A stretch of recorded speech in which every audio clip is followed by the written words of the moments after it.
Kings chapter 4. I will be emphasizing on some few things. Chapter, two families there. You have the family of the Shunammite woman, verse 8. Somebody is there, can you read that one? Because of people were here, what did I teach yesterday? Give me the points I gave you.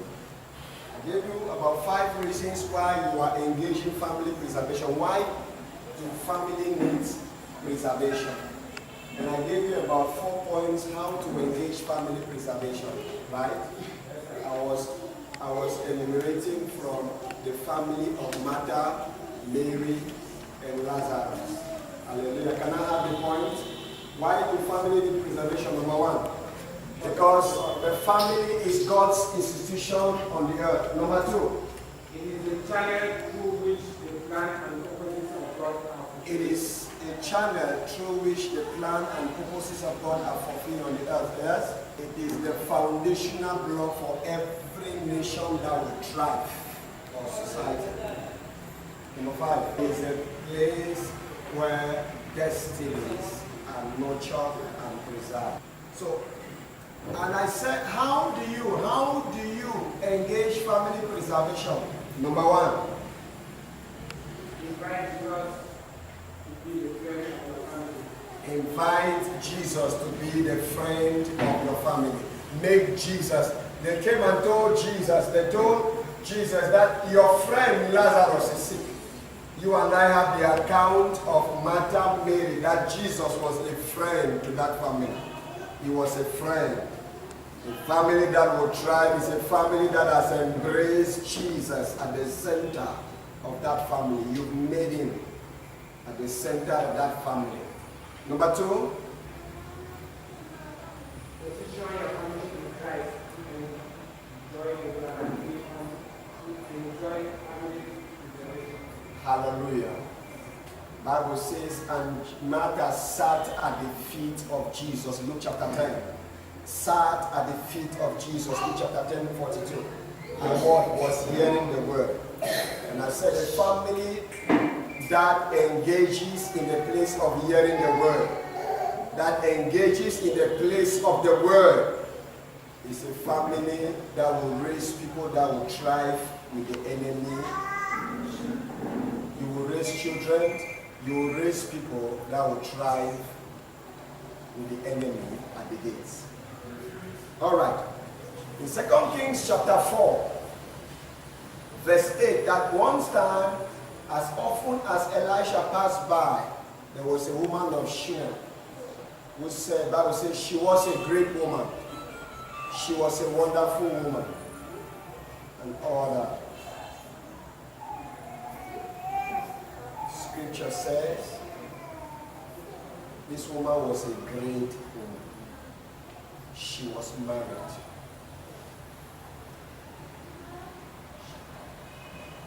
She had a company.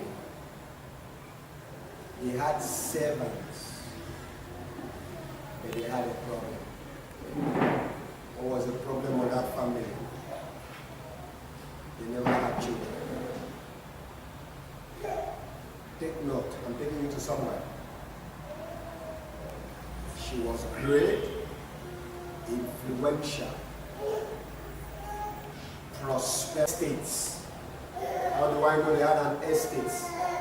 Because after a miracle came on that child, the child and the mother were walking on the field. The child said, my head, my head. And then the father said to one of the servants, take the child to the mother. They were walking on the field. They had an estate with servants. But that family was facing a problem. And what was that problem? A reproduction problem. I've seen people, by experience, walk out of marriage because of no children. I've seen a home that was in turbulence for 5 years. Why was it turbulence? The man was working, the woman was working. They had good salaries, they didn't build their home, and they had no child. I want you to be very focused to what I'm telling you. They had no children. It's the account of the first text we read. A family well placed, well positioned, they had no children. And it fell on a day that Elisha passed to Shunem, where there was a wealthy woman, and she urged him to eat some food. And so it was that as often as he passed by, he turned in to eat some food. Hallelujah, please. When you read that story, you move down to about 5-6 verses. You read another family. The Bible talks about a widow who went to the prophet Elisha. You understand, some of you are married, some of you are yet to be married, some of you are seeds growing up. Marriage is not a game of chance. It is not a game of try and error. Marriage is the road, the vehicle that drives you into a family. Therefore, you must be very conscious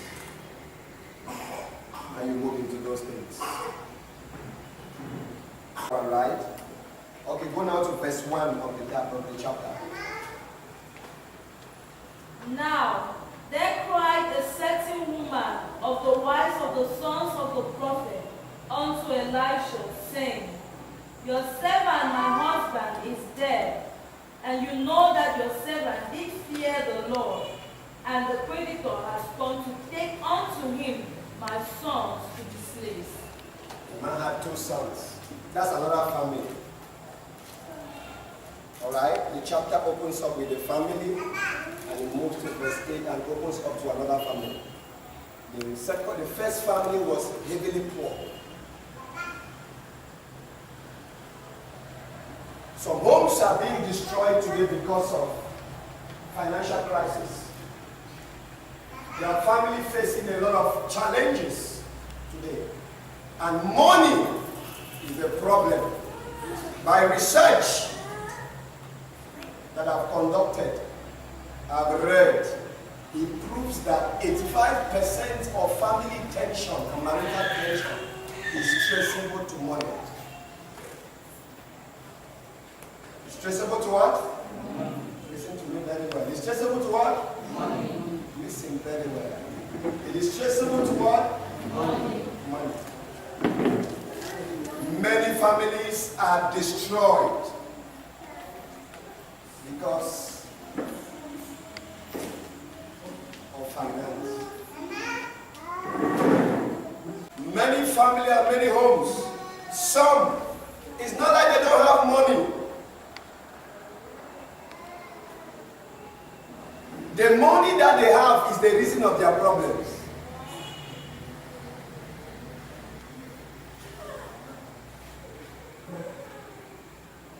It's either they lacked financial transparency at home, or the money is not properly managed. Therefore, the families are in trouble. The text we just read shows a family that is in poverty. And I don't want to say ideologically or assumptively that is the reason why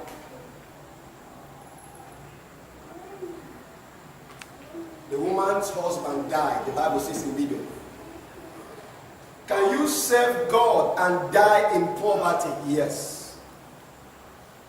Serving God or spirituality is not an escape route to poverty, from poverty. Finances or prosperity answers to kingdom principles. It does not answer to spirituality that is void of certain kingdom principles. Are you hearing what I'm saying? You can be born again and die heavily poor. You can be born again and suffer as a single, as a married person, as a family person with children. Because it respects principle. That's why the speaker yesterday was talking about sustaining family finances as a gateway to family preservation. A widow, the husband died. What did that family suffer from? He lost the husband, which we call them the actors of the family. The head of the family died. He was a prophet of God. And to the best of my knowledge was that the prophet of God was connected to Elisha. He was a servant under Elisha. He was under a place that could preserve him, yet he died. That's the most funny thing that I don't understand. He said, you know your servants served you and feared the Lord. That means a man had a proven testimony, number one, of kingdom service. Number two, of righteousness. That's the standing point the woman used to move the hand of the prophet. But the man was there. And he says, the creditors have come to take. Is it the pressure of the poverty or the lack of finance that took his life? And the same attack was entering the family. So number one, I have said families have problems. One, because childlessness is a source and a gateway that creates family problems. Number one, so you can write. Number two,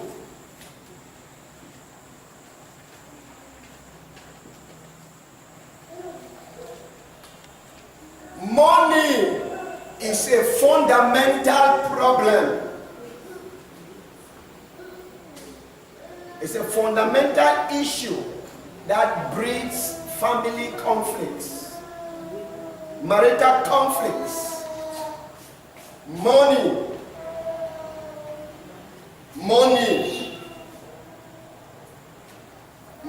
finances is a fundamental problem or issue that breeds marital and family conflicts.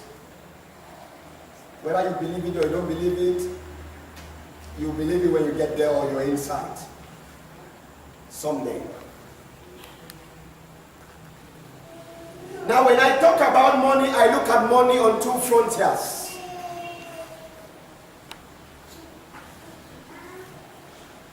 I look for those who have money and who are wealthy, who have the money to run the home.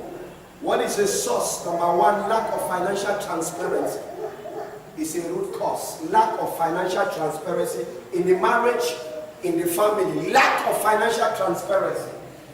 Lack of financial transparency. Lack of financial transparency. Don't accuse the devil in your marriage, or a family curse, or a family foundation that you're suffering. There's a preservation that you contribute and participate in the preservation process. Are you hearing me? Yes. Are you hearing me? As a family, I'm giving you wisdom before I minister to you so that you don't go in foolishness. If we are standing here in marriage for the number of years that we're married, it is because there are secrets that we have developed and cultivated that has made us to become who we are.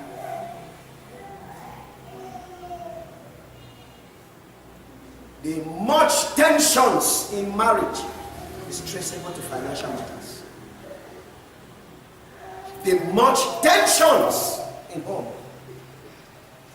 Anything you see, the quarrel, the fighting, they are just products traceable to what? Financial matters. And anytime there is lack of financial transparency, get ready for problems. Are you hearing what I'm saying? Anytime there's what?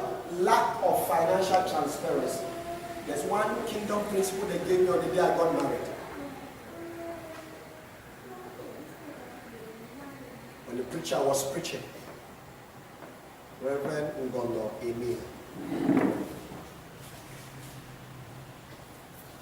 9 years ago, on that my wedding day. It's one of the things I capture, financial transparency.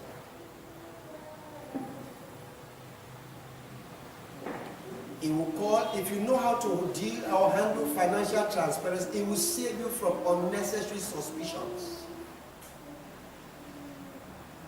You know what I'm saying?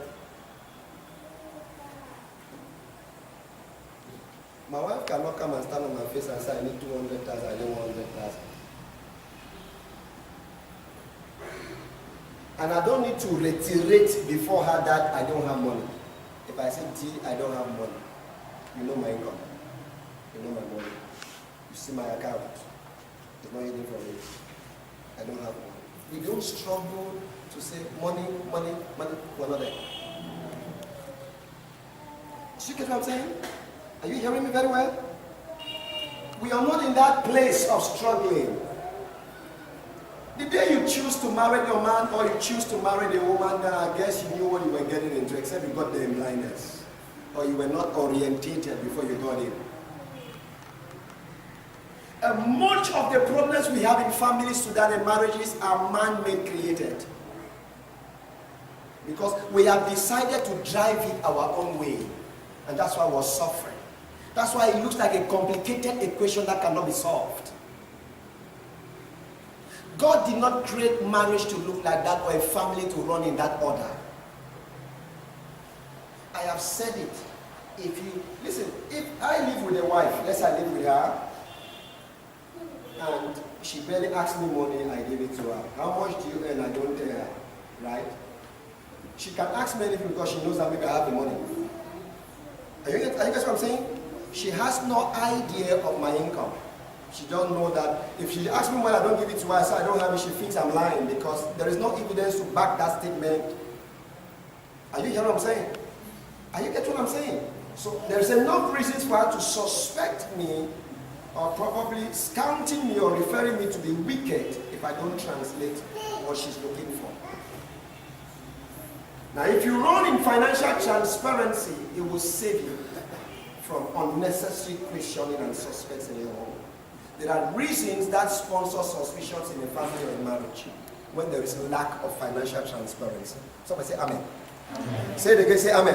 Amen. I didn't hear you, but say amen. Amen. You get what I'm saying? As simple as it is.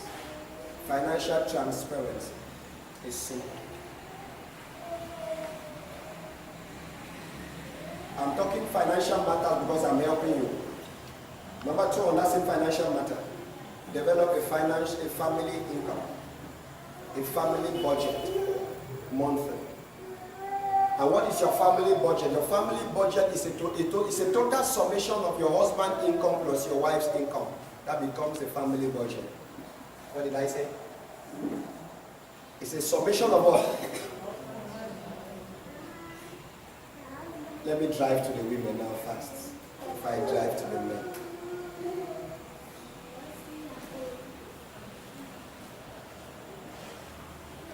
What is a family income or family budget? I want to hear you loud. Madam Misha, I want to hear you well. Shout, let me hear. Income of your husband and wife. The summation of what? Your husband's income plus what? It produces what is called the family budget monthly.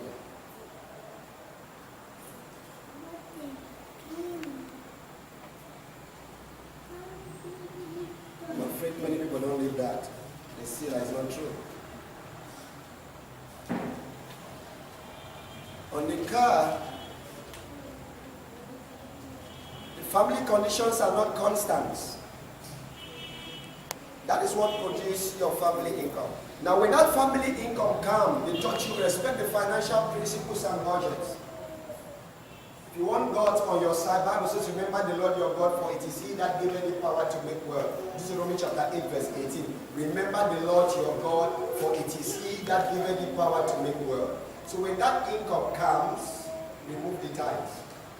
One of the ways of remembering the Lord your God, for it is He that giveth the power to make wealth. Remove the tithe of the family. Remove it out of it. And then budget from that income. Make your income and expenditure from there. Budget from there. The two shall become one. When I was mentoring some people, and I was talking about the living and the cleaving principle. Thou shalt live and cleave. One flesh. The two shall become one. The concept of one. One. If it is not in place in a marriage, in a home, you always suffer. I don't care. You be in peace today for 1 month. You go in problems in 1 week or 3 weeks. That takes time to heal for 3 weeks or 3 months. And you go back again in conflicts. Because the same things will be creating themselves in different angles. Some there you negotiate responsibilities.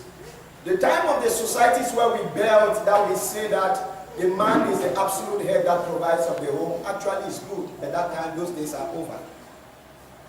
If both of you are working, it's good. If one is working, perhaps it's temporary. You share the responsibilities. Probably you take care of domestic responsibilities and you might take care of children's school fees. I take care of the rent. I take care of the bills and all that. Am I talking to somebody? Hallelujah. You'll be able to do your family planning because you just got married. You have a future in your family. Are you planning to get a home? Are you planning to get a land? Are you planning to build a house? Are you planning that someday you have children? Are you planning that? You don't appear there by chance. You plan to it. What are we saving to get that dream we're planning for and we're trusting God for? Don't build your family by chance. Don't believe that maybe there's one uncle, one auntie, somebody there, whatever. Build it on God and your husband and wife.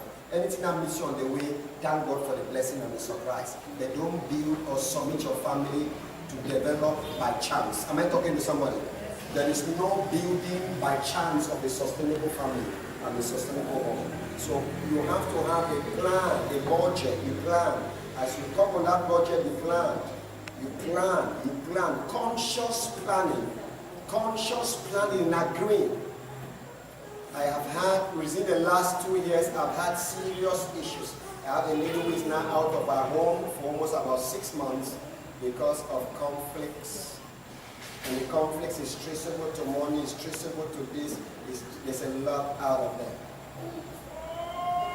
She works, the man works, they both combined their salary is about 500,000, but the conflicts is so much. And she's been out of home. It's a home characterized with a lot of fighting and all that. The other day, her brothers and her sisters, when I packed her out, her father is a chief, and all that. And then this cross-cultural marriage also is an issue.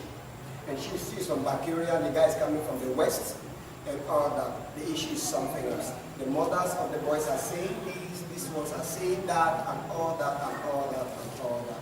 There's a lot going on. And one of the homes you have to be very careful when you get married into. When you get married to a home that has to do with cross-cultural marriages, you have to be very careful as you go about it. There must be structures that have been put in place to build them. And all these things, God has made provisions for all of them. But it's just that we have decided to run our homes our own ways. So please, have a budget, have a family plan. Set dreams, set targets of how you want to run your family financially. The things you want to acquire monthly or yearly. That this year we want to have a land as a family, set the target. It will discipline your expenditures. Am I talking to somebody? It will discipline where you spend. And things will come up, they'll always surface. But it will make you so that we have prioritized that this year is a year that we want physical assets or non-mobile assets.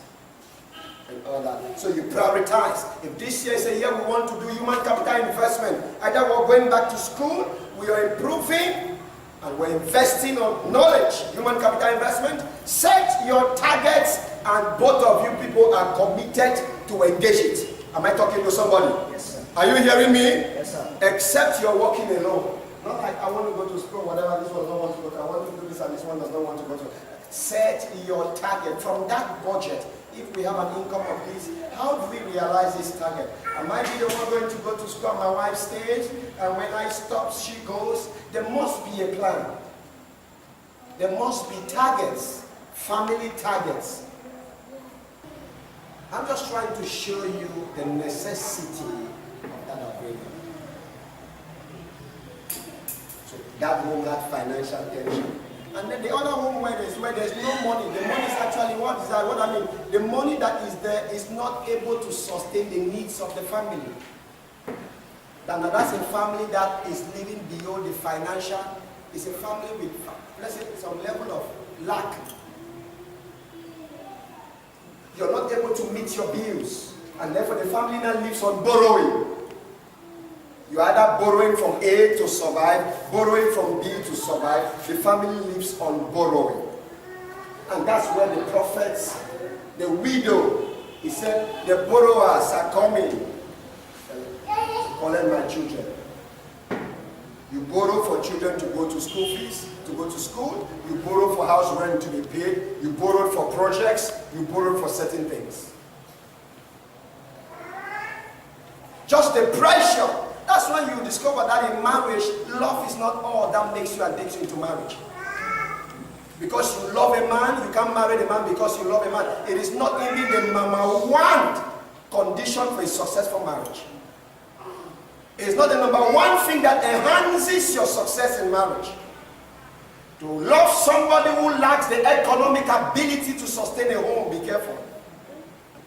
Someday you get into a point and you discover that you regret your decision for marriage. Can you marry a man that cannot be a man in marriage?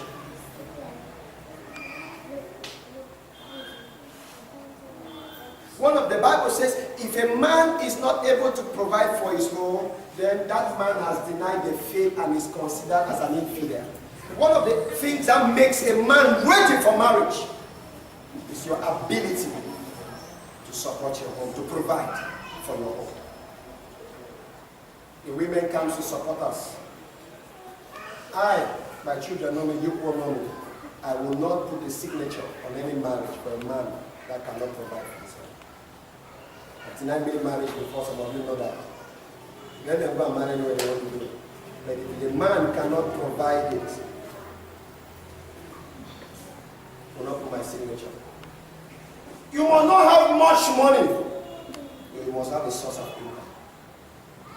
Or one day that woman will call you another name. If he used to call you T, he will say John.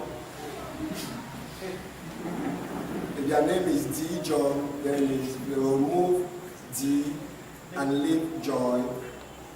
Then when the situation intensifies itself, he will be this good for nothing man, the irresponsible man. The names will just be adding and going and going and going until one day the man will avenge himself on you on the number of names you have added.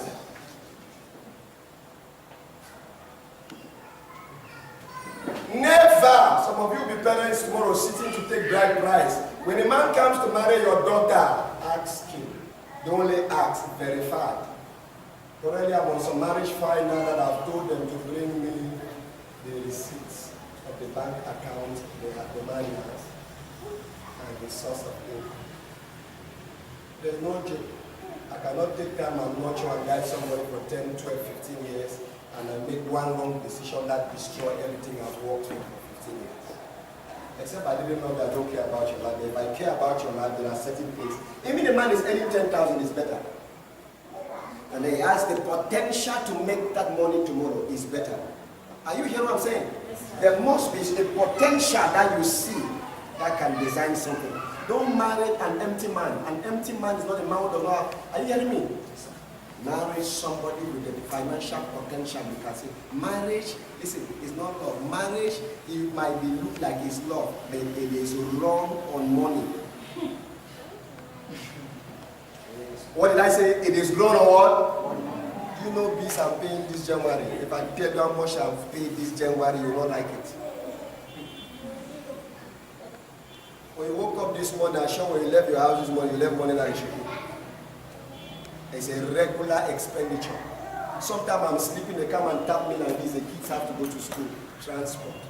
That means if there's no driver to drive them. That means on sleep, they attack the sleep that I have to rest because of transport. Then when I woke up, Then I used to say, when are you find out? I said, I'm not find out, and I'm not taking my find out. And then sometimes they sweet talk you to tell you that the food is finished. All the sweet talk they are talking you is to tell you that food is finished. They are laughing, but they know.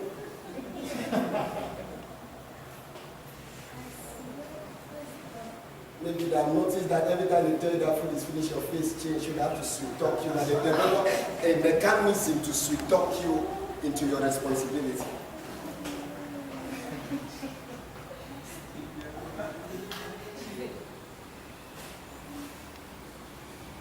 One day I got met God in 1 week.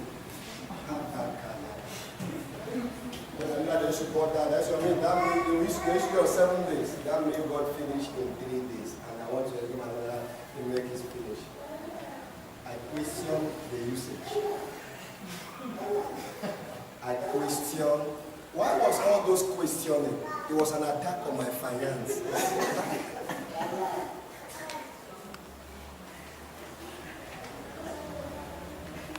Why you want to hear what I'm saying to you? You don't want to hear me very well. Financial matters.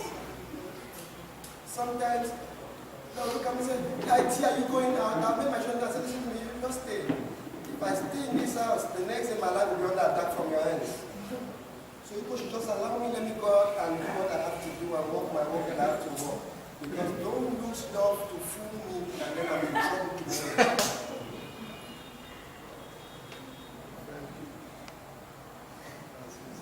Some of you men, don't allow yourself to be fooled by a woman because tomorrow the same love. Hear me very well. When you don't put that money on the table for 1 week, you'll be in trouble. That love will sour. Are you hearing me? One of my father always said that it is better than to wear a shirt and a suit. I mean, it's better to wrap those shirts on your hand and be carrying block in any neighborhood somewhere to make a franc. So that when you're going home, you're carrying something on the way home. It gives you respect. And every day you come and you're in. So nobody can. I used to tell them, I said, hey, you're walking up. I said, listen, be very careful. I have seen it from my great-grandfather, I saw it from my father, I saw it from my stepmothers and brother, I saw it from my uncles, wife, their homes. Listen, even I did not learn it in school by observation. I have learned.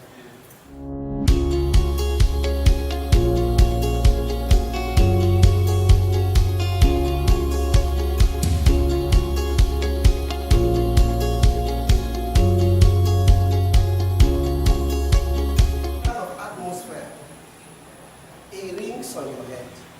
There are some things implanted on me. I'm telling you the truth. A woman cannot throw me to idleness. See, what I say, charm. The charm will send me to work hard. That's the only charm that can only make me to work hard.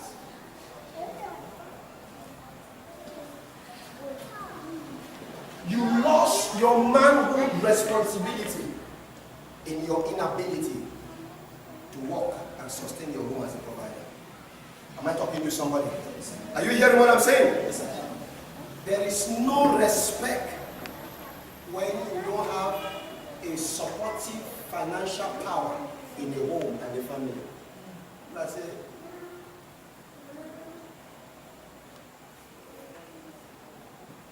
A woman was never wired by God to lead. Never. It was never his plan to lead the family. Not to lead the world, not to lead in the office, not to lead the nation, to lead the family. But sometimes because of financial deficiency or the inability of a man to stand financially, women have taken the lead of the family. And the family is in trouble now. Stand up. So if you're a young man here, you're aspiring to get married, all of you got staff, all of you like that. Look for money. Yes, sir. Not to wait, because wedding is one day. Look for money for marriage. Yes, sir. For marriage. When you're asking me, mesh and grab, they are calling 5,000-7,000. Or 1 month, or 2 weeks, or 3 weeks. without any apology.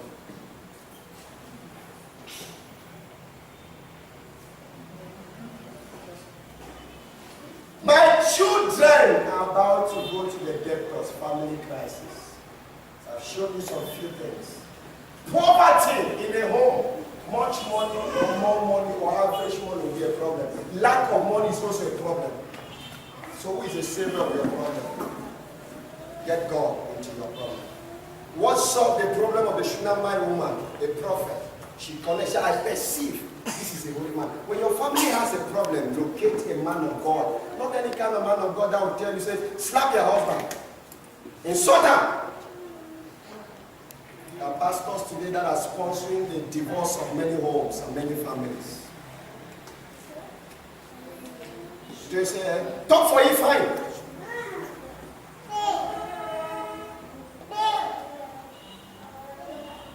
Pastors today were in a meeting somewhere in Yaoundé, an government meeting, and they were talking about the contributions of pastors in the rate of divorce, broken homes and broken marriages. God sent us as a builder and not as a leader. God sent us to gather, to help things that are suffering and dying, and not to destroy. Are you hearing what I'm saying? You are hearing me? I perceived this man is a man of God. She said to her husband, let your family bring in grace. What do you need to do to preserve your family? Number one, invite grace. Somebody say grace. Somebody say locate grace and bring it to your family. Locate grace and bring it to your family. When I talk about grace, I'm talking about a man called of God, a servant of God. Bring him, that will take your family to God. There should be a person, a standing authority in your marriage. When your family has a problem, you can pick your phone and call a man. He said, well, man of God, or a father, a grace you respect. Attract grace into your family, into your home. When your home has a problem, who can you come and call? My wife knows that there's one person. If we have a problem, she can come. Am I saying that for 8 years or 9 years in marriage we don't have problem? Of course we have had. We have misunderstanding, we have had.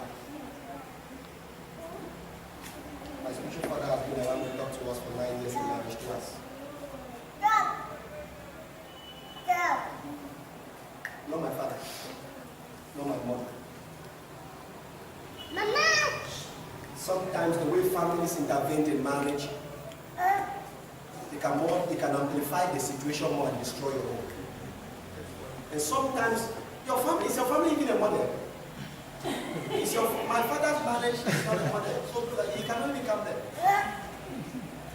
If my wife report me to my father, she has caused more trouble. I will respect my father because he's a father by scripture and not as a model to tell me. I'm sorry to say that I'm telling the truth.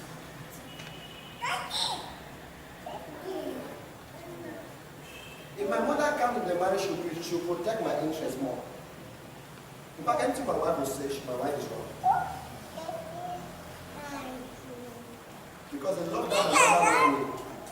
Anything I do will be right.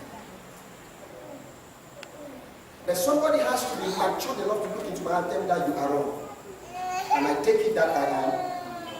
I don't know if I'm talking to somebody. Are you hearing me? Yes, sir. Somebody that has to be honest to talk to me, look at me, and tell me that what? Say it again. Are you hearing what I'm saying? Yes, sir. And I humbly accept and respect that person that I am wrong.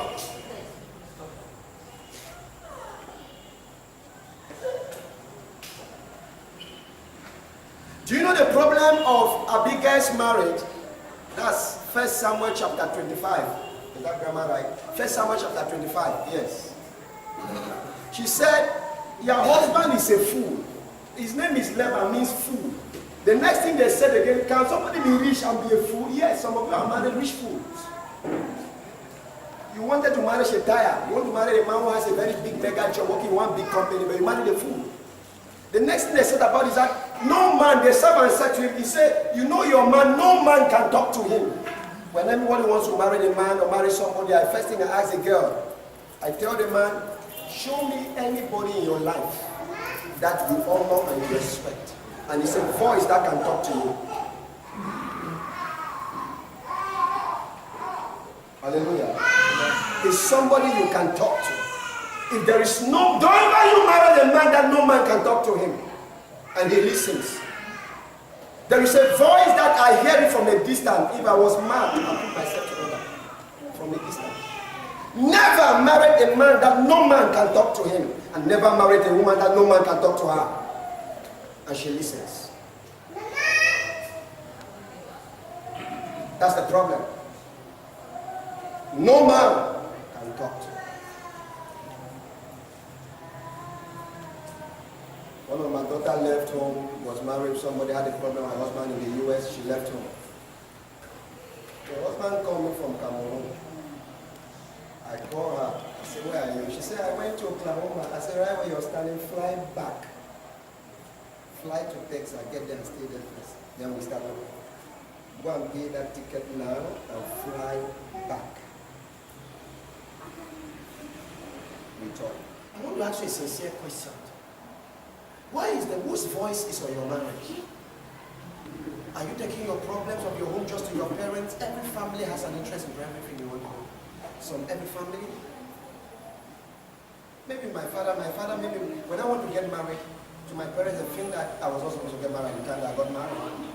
Because I was young and they thought that I had to really work hard and take care, so I've not sponsored a lot of people in the family. So maybe it was too early at that period. Family has their stops. It could be an opportunity to kick back at you. It could be an opportunity for anything. But you need somebody who comes into your marriage with an honest report with grace. Am I talking to somebody that seeks the interest of both of you? Am I talking to somebody? Yes, sir. Are you hearing what I'm saying? Yes, sir. Hallelujah. Amen. Amen. Amen. You must have someone that steps into your home with an honest report that seeks the interest of both of you to take you to where God is taking you to go into.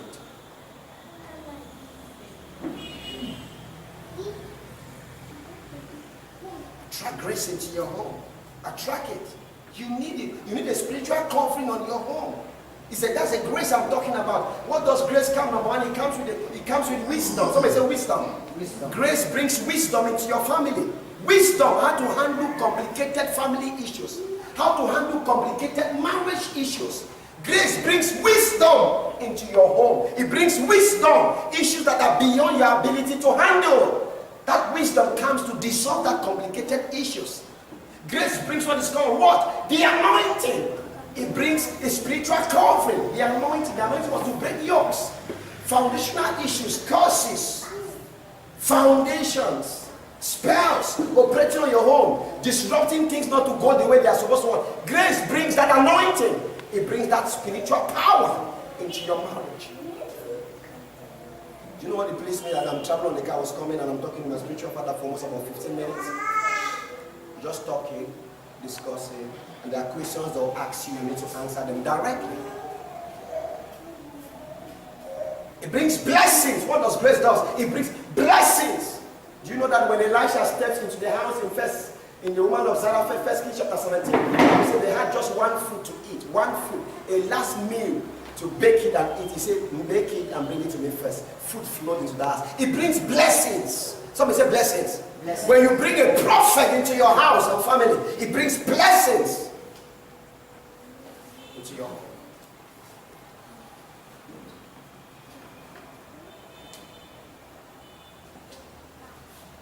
It brings a complete turnaround for your home, and things begin to change. It brings you the mind of God to your house. It brings you the mind of God to your house. What I'm speaking this evening is something to you, and you take it and you go home. And sometimes somebody read me 2 Kings, go to chapter 8. I close from there. I pray with you now. Chapter 8. Just turn 4 chapters ahead. Read me verse 1 and 2. Then spoke Elisha unto the woman, whose son he had restored to life. Whose son he has restored to life. That's Elisha speaking to her. That's the woman, the Shunammite woman. The woman in chapter 4. Then spoke Elisha unto the woman, whose son he has restored to life. Go ahead. Arise and go you and your household, and your household, other versions say, and your family, arise and go out of this. And sojourn wherever you can sojourn, for the Lord has called for a famine, and it shall also come upon the land 7 years. 7 years, because the woman had attracted grace into her life, into her family. Say, arise. The woman was benefiting the will, the agenda, the plan of God upon the face of the earth. Whenever any evil want to come, grace will speak to her. We will advise her the steps to take. Right now, don't invest. Don't even plan anything. Go out of this nation, because a famine is coming. The Lord has called for a famine in this land. Changes are coming. Crises are going to come. But this is the way you should go. Am I talking to somebody? The grace of a prophet directs. You say, oh God, I have a daughter who wants to do an investment now. Something. She wants to get into a business of about 50-something million. Shut up, husband. I have them wrote to me. They have wrote to me about last week and asking my car, because over the years we've directed them and their lives are scarred. That they know that they can't enter into some certain steps without seeking divine, the mind of God, the agenda of God. That's what grace does to you. It helps you to stand in the will of God. It helps you to find the mind of God at everything you want to do and every steps you want to take. Sometimes some ministers of God connect to some families, but they don't know their job and responsibility. Am I talking to somebody? But I want to let you know that when God helps you to find a gift, it takes your life forward. Your life becomes a blessing, and your lives begin to increase and increase. Stand on your feet. If you can, I will make this start. Please, if you can pray, then you pray. Come. You will not die. You will not be destroyed like others. You will not be destroyed like others. You will not be destroyed like others. You will not go to the grave. Be delivered. I can't hear you pray. Say, my Father. I didn't hear you well. Say, my Father. I still can't hear you say, my Father. I still can't hear you say, my Father. Every foundation in my house, in my family, that is trying to creep into my life and destroy my destiny. Oh God, separate me from it. Begin to pray. Separate me from it. Separate me from it.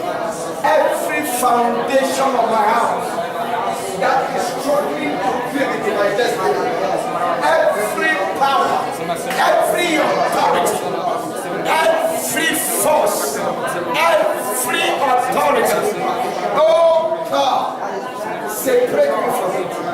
Oh God, separate me from it.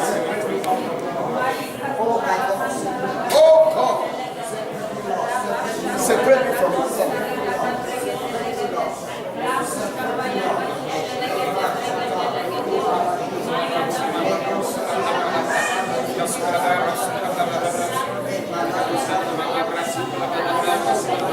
Say, Heavenly Father, I come before you by the voice of the word of God.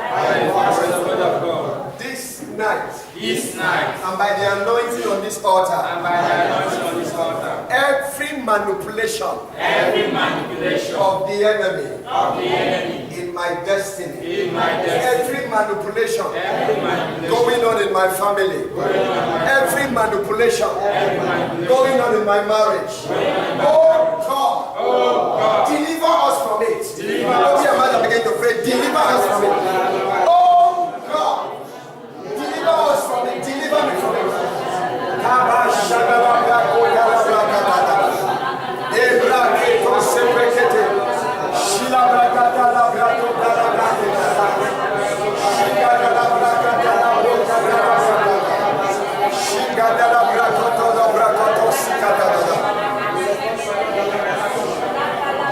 Blessed Jesus of Nazareth. I can't hear you pray.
I didn't stop. I said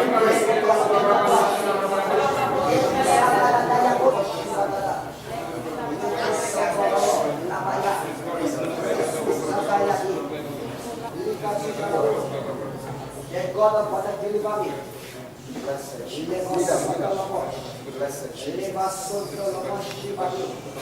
No man will kill you by your time.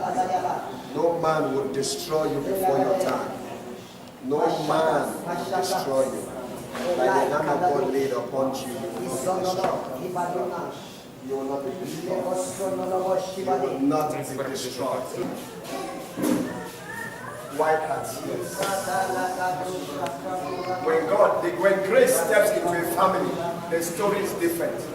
As I lay my hands upon you, wipe her tears. God, any battle on your home, by the grace of God on my head, as a called minister, I deliver you from that attack. Amen. Whatever habits that is inside you, that the enemy is using to destroy your own future, I come against that habit in the name of Jesus. Amen. I pray for the ability for transformation. Amen. The power of God comes upon you to transform your life. Amen. That you will not take your own hand and destroy your own future. Amen. In the name of Jesus. Amen. In the name of Jesus. Help me. This year 2019. Help me. Because I heard the Lord says help is coming. Help is coming. See a woman by your side that you're intending to marry. Where is she? She's in Nigeria. You people are planning a marriage. That's what the Holy Spirit opened my eyes to see. It is the will of God.